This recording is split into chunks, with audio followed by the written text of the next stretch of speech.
Buenas tardes a todos, encantados, bienvenidos a este evento en el que vamos a presentar una de las últimas publicaciones de Cajamar, una publicación dedicada al regadío en España y una publicación en la que para esta presentación vamos a poder contar con uno de sus coordinadores, Alberto Garrido, a quien en breves minutos le daré la palabra. Para Cajamar, estudiar el regadío es estudiar uno de los factores de producción y una de las formas de incrementar la eficiencia en la producción española más importantes que hay. Y este libro viene a continuar una línea de trabajo de Cajamar, una línea de generación de conocimiento iniciada hace mucho tiempo por la Caja y que nace prácticamente con Cajamar en los invernaderos de Almería. Si miramos hacia este conocimiento generado, podemos reflexionar sobre la importancia y la evolución del uso del agua en la agricultura española. Y si lo tengo que caracterizar en 4 mensajes principales, serían valor económico, incremento de la eficiencia, el haber sido capaces de tener más superficie con menos agua y el papel que ha jugado en ello las transformaciones de los sistemas de riego. Valor económico, creo que todos los que estamos ahora en torno a esta presentación conocemos cómo el regadío aporta el 65% del valor de la producción vegetal española en un año y medio. Quizá no conocemos tanto cómo hemos sido capaces de incrementar la eficiencia, especialmente la eficiencia económica en el uso del agua. Si miramos a 20 años atrás, la evolución que hemos tenido desde el año 2004, en valor absoluto, la agricultura española utiliza menos agua, utiliza exactamente un 13% menos de agua, pero a la vez ha aumentado un 35% el valor de la producción vegetal que se produce en España. Es decir, en términos económicos, hemos desacoplado parcialmente nuestra capacidad productiva y si jugamos con esos dos parámetros, vemos cómo la eficiencia económica, qué valor genera cada metro cúbico de agua que utilizamos, ha aumentado en más de un 50%. Al mismo tiempo que disminuía la utilización del agua por parte de la agricultura española, aumentaba la superficie, no mucho, pero hemos aumentado desde el año 2014 en cerca de desde el año 2004 en cerca de medio millón de hectáreas, con una capacidad flexible. Es cierto que estamos iniciando 2024, venimos de 2 años con fuertes limitaciones en la disponibilidad del recurso y el máximo que alcanzamos en 2021 de 3,8 millones de hectáreas ha descendido a 3,7. En este cambio ha sido muy importante el cambio en los cultivos, el cambio en las dosis, pero especialmente el cambio en la transformación de los sistemas de riego. Hoy nos parece a veces increíble ver cómo a comienzos de siglo el riego por gravedad seguía siendo el mayoritario. Han sido en muy pocos años cuando se ha producido esta transformación. Ese riego que era mayoritario, hoy no solamente es minoritario, sino que el riego localizado representa más del 53% de la superficie de riego en España, cuando a nivel mundial solo representa el 6%. Cajamar viene profundizando en el estudio de cómo empleamos, de cómo utilizamos el agua en la agricultura española. Aquí, hace 2 años, y nuestra intención es repetirlo, iniciamos una publicación pionera, que son los indicadores de la sostenibilidad en el sector agroalimentario, y en esa publicación dedicamos mucho interés al uso del agua, a la utilización del agua en la agricultura. Detectábamos ese descenso en valor absoluto de la utilización del agua, detectábamos esos cambios, ese incremento en la superficie, en el riego localizado y el decrecimiento del riego por gravedad, y veíamos también que no solamente estamos siendo mucho más eficientes en el uso del agua porque hemos cambiado gravedad por goteo, sino porque en los diferentes sistemas de riego también hemos ido descendiendo las dosis medias empleadas, que es la gráfica de la derecha. Pero además esta publicación nos permitió tratar de ver cómo no nos podemos quedar en las grandes cifras que a veces se dan de simplemente cuántos millones de hectáreas tenemos en regadío o si está aumentando el riego en cultivos tradicionalmente de secano, como podían ser los frutos secos o el olivar, sino que vemos cómo en ese tipo de cultivos, y aquí se ve con el bloque amarillo para el caso del olivar y viñedo, que tradicionalmente eran secano y que ha aumentado mucho su superficie de regadío, sin consumir mucha más agua, porque precisamente son cultivos en los que a través de técnicas como el riego deficitario estamos siendo muy eficientes en el uso del agua. Vemos con la gráfica de abajo que lo que nos habla es de volumen, porque el agua hay que medirla en metros cúbicos, en hectómetros cúbicos, y no solamente quedarnos en las hectáreas que tenemos. El bloque amarillo, que representaría cuánta agua utiliza nuestra superficie de regadío de olivar y viñedo, a pesar del aumento de la superficie, no ha aumentado. Y también un aspecto muy importante con el que quiero terminar de destacar en esta publicación era no quedarnos tan solo en hectáreas, en metros cúbicos, sino ver cuánto generamos en toneladas y en euros, porque estamos hablando de utilizar un recurso escaso para producir alimentos y para generar valor. En esta publicación había una información muy buena, la mejor quizá que está disponible, sobre gráfica a la izquierda, la productividad en toneladas por metro cúbico, gráfica de la derecha especialmente significativa para los diferentes cultivos. Lógicamente, con las oscilaciones anuales vemos cómo la línea de tendencia es creciente de cuántos euros nos generan los diferentes sistemas de producción españoles cada metro cúbico de agua que empleamos, que utilizamos en la agricultura española. En Cajamar no queríamos detenernos aquí y creíamos que, especialmente en un contexto de cambio climático, de escasez del recurso, de demanda creciente de alimentos y, muy importante, de competencia creciente por los usos del suelo, y no tenemos más suelo, es más, vamos a tener menos suelo, y una de las formas que tenemos de utilizar óptimamente el suelo nos lo da el regadío. Creíamos que hacía falta aumentar el conocimiento, y por eso la publicación Regadío y Seguridad Alimentaria que hoy presentamos. Por último, y antes de darle la palabra a uno de los coordinadores de la obra, Alberto Garrido, quiero indicar que el compromiso de Cajamar con la generación de conocimiento en materia del regadío, del uso del agua en la agricultura española, no se limita a nuestro servicio de estudios, a las publicaciones que he citado. Tenemos el trabajo en las estaciones experimentales, la estación de Las Palmerillas, la estación de Paiporta, con muchos ensayos dirigidos al riego. Tenemos nuestra incubadora de empresas, Cajamar Innova, con un apoyo muy potente, especialmente en las primeras convocatorias a startups, empresas que nos están ayudando en la digitalización, en la optimización del uso del agua, en la información al regante, en la utilización de toda la información disponible para ser más eficientes en el uso del agua. Y luego tenemos nuestros mecanismos de herramientas digitales y el cuaderno digital, y la posibilidad de incorporar al cuaderno digital parámetros relativos al riego. Le dejo la palabra ahora a Alberto Garrido, coordinador de la obra, agradeciéndole que esté hoy con nosotros. Alberto, todo tuyo. Gracias. Gracias.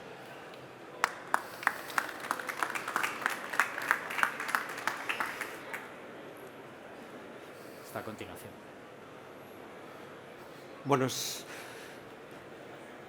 Buenas tardes. ¿Cómo están? Espero que lo que presentemos de esta obra les interese y les parezca relevante para analizar una realidad de nuestra agricultura, que es la agricultura de regadío, y, como ha presentado Ignacio Atance, pues la importancia económica, geográfica y social que tiene. Quiero dar las gracias a Cajamar por darnos la oportunidad de coordinar una obra que tiene 9 capítulos y que tiene casi un autor por capítulo, un conjunto de autores por capítulo, y que nuestra labor ha sido de orquestación y de preparación, y por lo tanto tengo que agradecer también a mi colega y maestro, el profesor Jaime Lamode Espinosa, el que haya colaborado conmigo en la coordinación de este trabajo. Bien, quisiera darles un marco general y global para poner, digamos, unas bases de comprensión que nos permitan situar el regadío en español en unas tendencias globales. En el mundo actualmente contamos con 0,6 hectáreas per cápita, por persona, de tierra cultivada y pastos. Pero si quitamos los pastos, el mundo se está alimentando ahora mismo con menos de una quinta parte de una hectárea por persona. Y como pueden ver en el gráfico, pues al haber cada vez más personas, pues la superficie per cápita de la que disponemos para alimentarnos pues, está disminuyendo, y aunque tiene una componente tendencial, pues se ve que necesitamos producir más sin aumentar la superficie, y eso se va logrando a base de mejoras técnicas, mejora genética, y fundamentalmente está mejorando por la producción en regadío. Se espera que la población en el mundo alcance 9.300 millones de personas en el año 2050. Eso implica alimentar más bocas, pero implica también alimentar a personas que están cambiando sus hábitos alimentarios, normalmente incorporando más proteína animal, y por lo tanto, como todos sabemos, pues eso implica producir piensos, producir alimentos para el ganado y por lo tanto producir más. La FAO estima que la producción alimentaria en el mundo tiene que crecer un 50% para el 2050.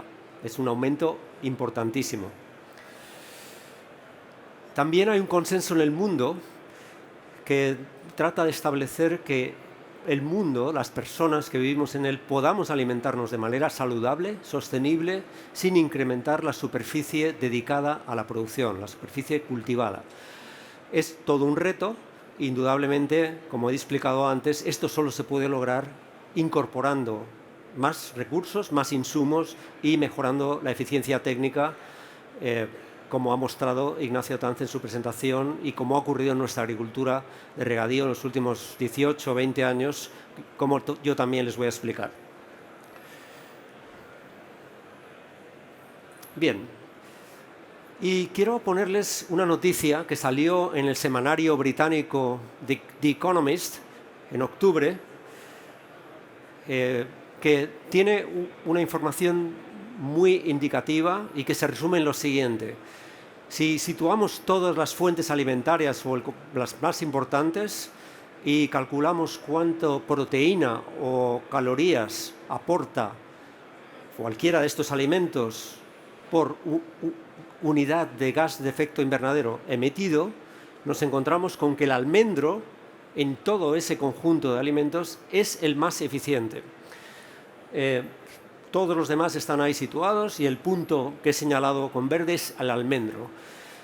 Para mí esto es muy importante porque en esa tendencia que estamos viendo en el mundo, donde las dietas de los países más avanzados, pues se está hablando de reducir el consumo cárnico, aparece como un elemento fundamental los frutos secos, una alternativa a la proteína animal que para nosotros, para nuestro país, pues sitúa al almendro, también al pistacho, como dos cultivos de enorme emergencia y crecimiento, como también les mostraré a continuación. Para mí, el haber encontrado que el almendro tenga esa categorización y que esto se publique en una revista de carácter general tan global como The Economist, nos hace ver que la importancia, el carácter estratégico del cultivo del almendro, los frutos secos junto con otros, pues cobra todo su protagonismo. Bien, situemos el caso de España. Quiero empezar poniéndoles los datos de comercio exterior agroalimentario español. Los datos más recientes publicados son del año 2022 y como pueden ver en el gráfico, en el año 2022 nuestro país exportó en productos agroalimentarios 68.000 millones de euros. Nunca habíamos alcanzado ni de cerca esa cifra de exportaciones. Si observan, en el 2013 esa cifra era 37.000 millones de euros. En 10 años casi hemos duplicado esa capacidad exportadora, al mismo tiempo que también ha aumentado las necesidades de importación. La interpretación que tenemos que hacer de estos datos es que nuestra agricultura se ha hecho muchísimo más abierta, se ha hecho mucho más dinámica y se ha orientado a la demanda de los productos que producimos al mismo tiempo que nos hemos convertido en un fuerte importador. No perdamos de vista esta situación porque esto realmente es lo que está dinamizando nuestra agricultura y fundamentalmente nuestra agricultura de regadío. Bien, no quiero olvidar que la contrapartida de esto es que nos hemos hecho mucho más dependientes de las importaciones de cereales y de productos de molinería. En el año 22, 6.800 millones de euros. Este año 23 seguramente va a ser más cantidad. Y también 9.500 millones de grasas y aceites en semillas. Eso es la importación. Por lo tanto, esa dinamización la tenemos que ver conjuntamente. Fuerte exportación, transformación de los cultivos, orientación al mercado, y la contrapartida, evidentemente, es que necesitamos importar muchos cereales y muchos productos básicos. Bien, les he querido también mostrar los datos de nuestras producciones de cereales y compararlas con producciones de cereales de hace muchos años. Pues bien, la del año 2023 se sitúa en más o menos 12 millones de toneladas, según la estimación del Ministerio, y esa misma producción de 12 millones de toneladas de producción de cereales es la que se obtuvo en España en el año 1969. Como pueden ver en el gráfico, nuestra producción de cereales es muy variable, puede oscilar en más o menos 8 o 10 millones de toneladas la producción. Evidentemente eso se compensa con las importaciones, pero nos está dando una pista de cómo la transformación de los usos de la tierra lleva aparejado que tengamos una dependencia exterior muy fuerte de productos tan importantes como los cereales. Esto es nuestro clima, es la realidad de nuestra historia. Esas sequías las podemos ver ahí perfectamente representadas, y muy en particular la sequía de 2023 pues está de manera marcadísimamente representada con el dato de la producción estimada por el Ministerio. Bien, ¿cómo ha cambiado los usos del suelo en España? Tengamos en cuenta la referencia 2004-2022. Pues primero, la superficie cultivada en España ha disminuido 4,65%. Estamos cultivando menos superficie. El regadío, como ha dicho Ignacio Atance, ha aumentado en más o menos medio millón de hectáreas. Medio millón de hectáreas que se concentran ese aumento en 3 comunidades autónomas fundamentalmente, que son las comunidades autónomas de Andalucía, Castilla-La Mancha y Extremadura, por este orden, y fundamentalmente en las provincias que aparecen ahí representadas, que como pueden ver en el mapa de España que aparece ahí, curiosamente se concentran al sur del paralelo 40 y por encima del paralelo 38. Ahí es donde ha aumentado la superficie de regadío. Tengan en cuenta que solo en España, solo 3 provincias no han aumentado la superficie cultivada, todas las demás han disminuido la superficie cultivada. Esas 3 provincias son las provincias de Jaén, Córdoba y Granada. En las demás ha habido sustitución de secano por regadío, pero con una pérdida de superficie cultivada. Y repito, solo 3 provincias han visto aumentada la superficie cultivada por una pequeña cantidad de hectáreas. Y el 95% de ese aumento del regadío, de ese medio millón de hectáreas más que tenemos regadas, se ha dedicado a 3 cultivos: el olivar en regadío, el viñedo de transformación y otros frutales, los frutales no cítricos, que fundamentalmente son sobre todo el almendro y el pistacho. Y ese conjunto de producciones, todas ellas regadas por riego localizado y orientadas, por supuesto, a la exportación, al mercado y abastecer unos mercados crecientes. La contrapartida, porque recuerden que si hemos perdido superficie, hemos transformado los usos del suelo, pues es que hemos reducido la producción de cereales, forrajeras y cultivos industriales. Y esto en cantidades de centenares de miles de hectáreas. Bien, aquí tienen las magnitudes, los aumentos de superficie, el olivar destacando, seguido de los frutales no cítricos y el viñedo de transformación. Esos son los 3 cultivos que acumulan el 95% del crecimiento del regadío en España. Y por comunidades autónomas, como les decía, en primer lugar Andalucía, en segundo lugar Castilla-La Mancha, seguido de Extremadura y Aragón, que queda también ahí en el gráfico, pero con un incremento mucho menor. Bien, ¿quiénes han hecho esta transformación? ¿Qué agricultores son los que han liderado, han protagonizado este cambio?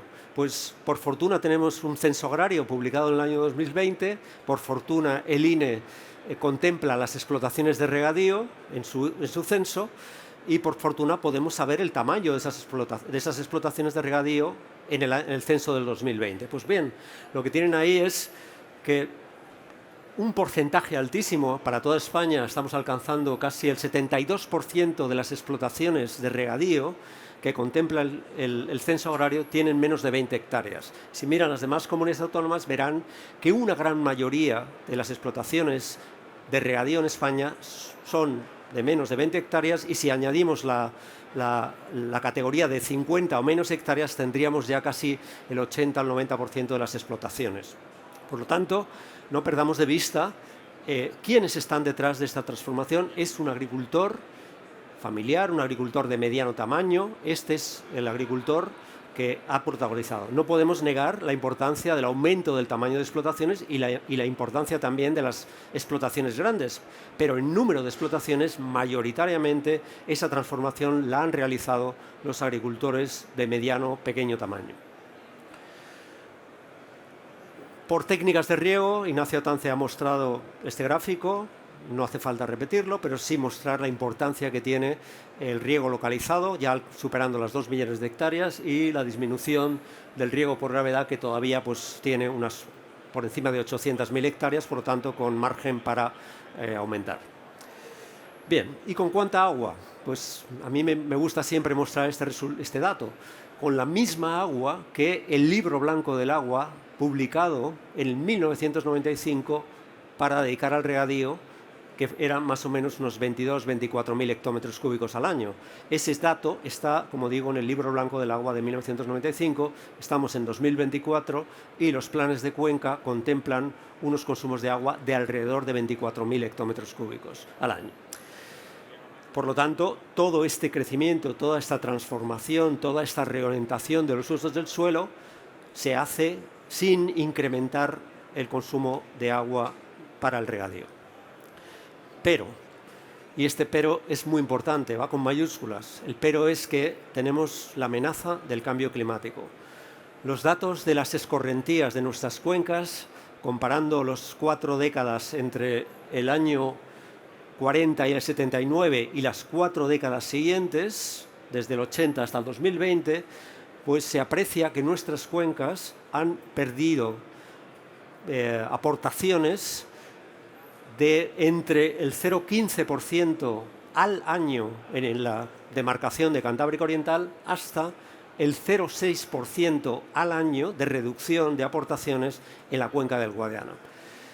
Les podrá parecer mucho o poco, pero cuando pasa una década, ese 0,6% se convierte en 6%, y cuando pasan 2 décadas, ese 0,6%, si se mantuviera ese ritmo, sería ya un 12% de reducción de aportaciones, y todas las demás cuencas de España o ibéricas se sitúan entre el 0,15 y el 0,6%, muy importante. Bien, voy a resumirles ya de una forma más verbal las principales conclusiones de la obra que hoy presentamos aquí en la FIMA, y que la tienen disponible en Internet y para cualquier consulta en la página web que les ha mostrado Ignacio Atance. Bien. En primer lugar, oportunidades técnicas, el uso de las energías renovables y en particular la energía fotovoltaica, donde, como todos ustedes saben, hay una sincronización muy buena entre el pico de producción y las necesidades de agua de los cultivos que pueden permitir redefinir esa combinación del uso del agua con la generación de energía. La modernización precede siempre a la digitalización, y la digitalización, el control del uso del agua, es lo que permite la gobernanza y nos permite la gestión de escasez. Y aquí le debo esta idea a una persona que está aquí, que es Ignasi Sirva. Le agradezco mucho que me diera esta idea comentando esta presentación. Y, muy importante, lo que concluimos en el libro, es fundamental consolidar la superficie regada que ya tenemos. No es recomendable en absoluto pensar en eliminar superficie regable. La tenemos ahí, la tenemos con su capital invertido. Tenemos esos agricultores que están regando. Esa superficie, que puede alcanzar 4,1 millones de hectáreas, la tenemos que consolidar y la tenemos que proteger.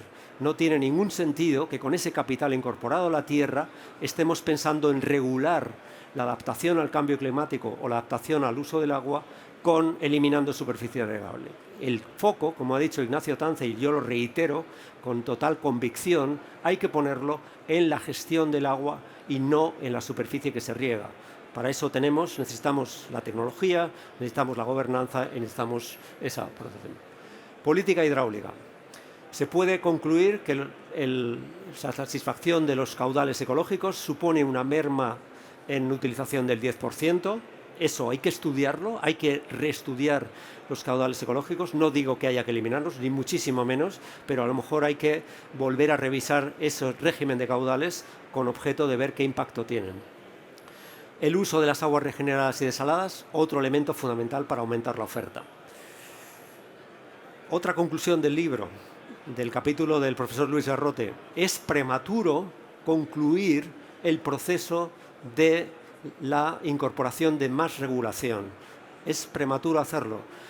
Hay todavía oportunidades en nuestras cuencas para incrementar la capacidad de regulación.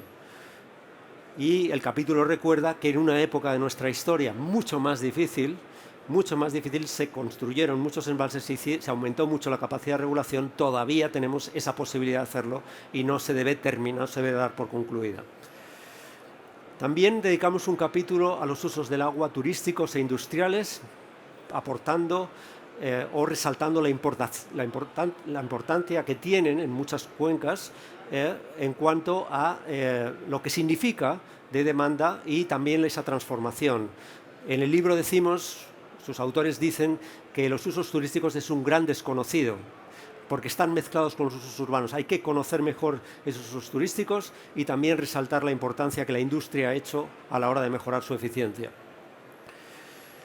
También dedicamos un capítulo entero al acueducto Tajo Segura, un acueducto conocido por todos, muy estudiado, muy comentado, pues durante, evidentemente, sus 43 años de explotación ha aportado muchísima riqueza, mucha capacidad de creación de producción agraria, pero no solo, y digamos que la transformación o la modificación de su régimen, pues se calcula que va a tener un impacto de unos 70 hectómetros cúbicos al año, y concluimos en el libro que tal vez habría que haber repensado un poco esa modificación, integrando en la ecuación una nueva directiva que se va probablemente a aprobar este año o el siguiente, que es la Directiva de Tratamiento de Aguas Residuales, que en el marco de la cuenca alta del Tajo puede tener un impacto mucho más importante, a lo mejor que los caudales que se han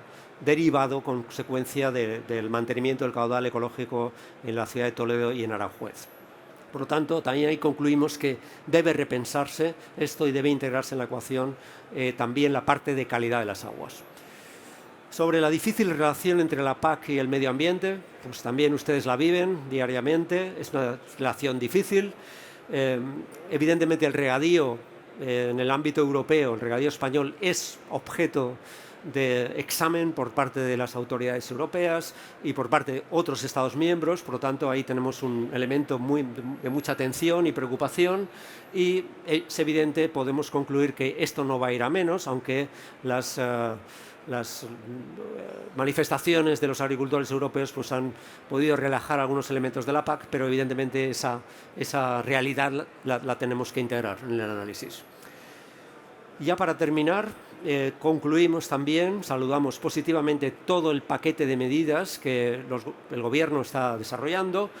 La lista de actuaciones es larga, ahí la tienen: Observatorio del Sostenibilidad del Regadío, la Mesa del Regadío, la modernización en sus dos fases de 200 y 500.000 hectáreas, los PERTE de digitalización, el Real Decreto de Planificación publicado en enero del 23, con 5.000 millones para el regadío, y la PAC, los ecoregímenes, y por último el Plan de Eficiencia, Ahorro y Reutilización en el nuevo Reglamento sobre Reutilización del Agua. Bien, ¿cómo quiero concluir esta presentación, este breve resumen del libro? Pues con una frase muy clara: tenemos una oportunidad histórica para el regadío español. Yo creo que en mis 32 años de carrera profesional nunca en España hemos tenido la confluencia de políticas, de necesidades de adaptación y de inversión para poder transformar el regadío en España, consolidarlo, protegerlo y darle todo el potencial que necesita para adaptarnos al cambio climático, para adaptarnos a la demanda agrícola, la demanda de alimentos, y dar seguridad alimentaria a muchos importadores, pero sobre todo a los españoles, como reza el título del volumen: regadío y seguridad alimentaria. Muchas gracias.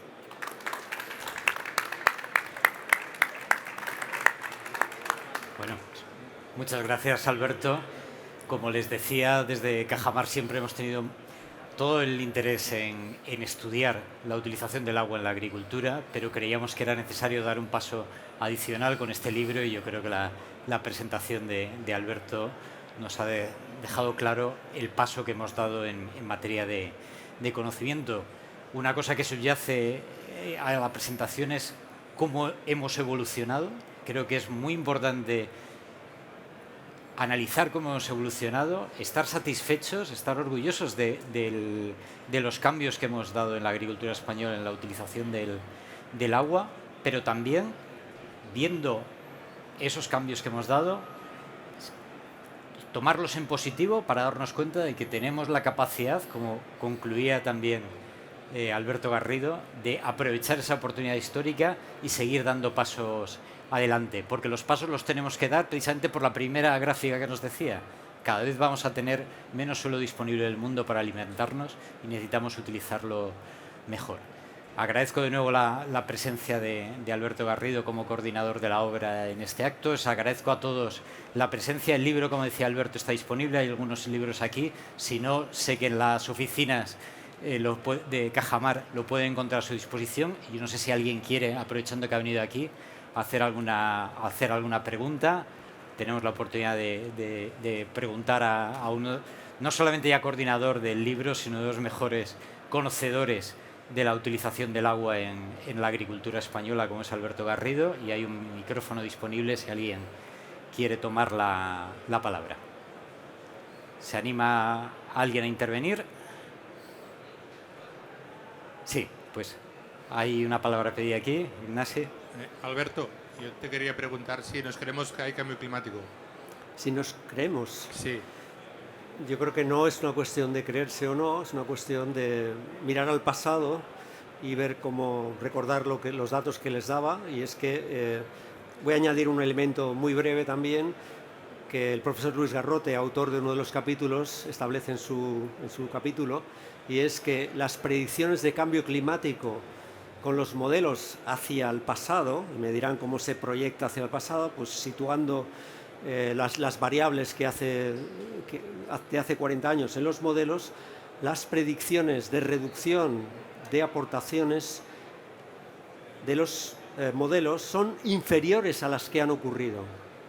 Es decir, que la realidad ha superado a los modelos. La realidad en cuanto a severidad y a reducción. Por lo tanto, no es una cuestión de creencia, es una cuestión de aceptar esos datos y trabajar con los datos del pasado. No hace falta proyectar hacia el futuro porque ese cambio climático ya se está viviendo.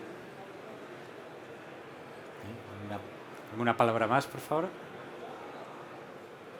Bueno, pues muchas gracias de nuevo y terminamos aquí esta presentación del libro del regadío en la agricultura española.